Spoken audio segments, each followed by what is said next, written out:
Welcome to Get the Math. In this lesson, we are going to solve a one-step linear equation. The equation is negative 5x plus 3 equals negative 12. Our goal is simple.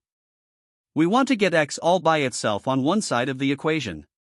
To do that, we undo each operation, one step at a time. Step 1, isolate the variable term. Right now we have a plus 3 on the left side. To remove it, we subtract 3 from both sides. On the left, plus 3 minus 3 cancels out and disappears.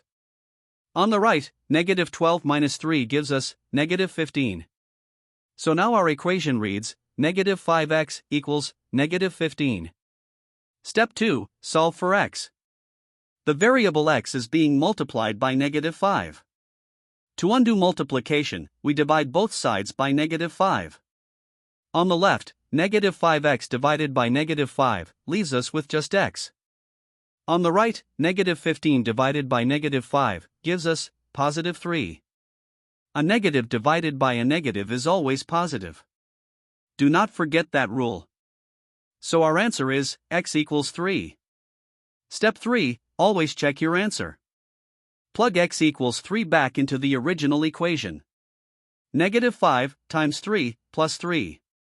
Negative 5 times 3 is negative 15. Negative 15 plus 3 is negative 12. And negative 12 does equal negative 12. Our answer checks out perfectly. X equals 3. That is your solution. If this video helped you, hit like and subscribe. New math lessons every week. See you in the next one.